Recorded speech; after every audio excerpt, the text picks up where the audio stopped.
But I want to know, there's been a few cases when it comes to medical that I have been absolutely disgusted in. I mean, there was your knee. There was the gentleman that didn't get his heart medication for 3 days and then passed away. There's a woman in the women's prison in Michigan with pus coming out of her ear in absolute agony, can't get a doctor.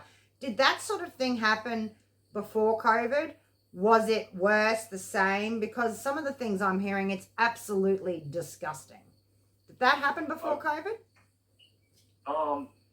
Yes, it happened, but not at a rate it is happening now. Yeah.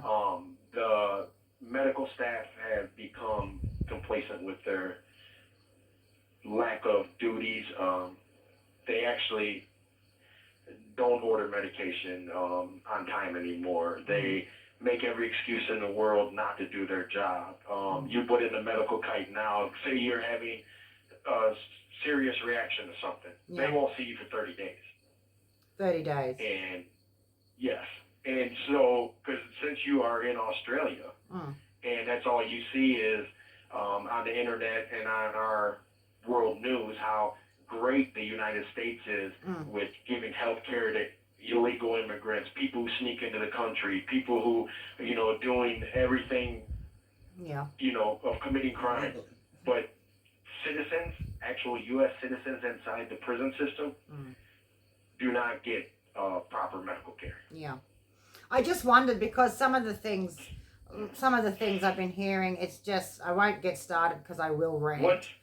But do you remember her name at the Huron Valley? Krystal Clark was her name. It is her name. Krystal Park? Krystal Clark. And, Clark. Oh, Krystal Clark. Yeah. So all of our listeners that are listening to this, we need you to Google Huron Valley Women's Huron Valley Correctional Facility phone number and email to the warden in healthcare, and do mass call-ins asking why this woman is not being treated. Yeah. Because we know an abscessed tooth or an ear infection can go to the brain and it can kill you. And does correction staff, and that's the, in society, if you're a citizen and a hospital refuses to see you and you die from that, the hospital's held liable. Staff are held liable. They can actually be charged with manslaughter. So they should. But for some reason, corrections officials are exempt from any charges. And I would actually go as far as to say this. In society, you wouldn't treat your dog like that. You would be outraged, up in arms, carrying on about an animal being treated like that. And that's a human being. And I am so disgusted to hear that particular story. I don't know if it's because she's a woman and I'm a woman or what it is. I've never had a bad earache. But everyone I've spoken to has said pus coming out of her, the agony she would be in. What's the basic thing you could do? It wouldn't cost anything. So it's general not caring, and it's disgraceful. I'll give you an example. Last Friday, not this Friday just passed, but the Friday prior, a week and a few days ago. Yeah. The dog I have, Una, developed a urine tract infection. Yeah.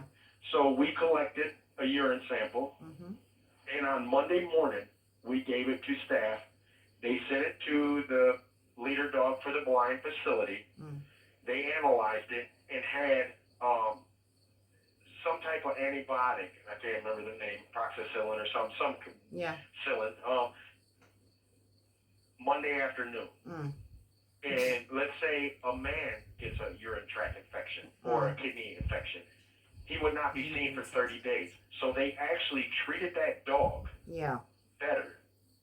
Email or call the Women's Huron Valley facility and bloody ask about Krystal Clark's ear.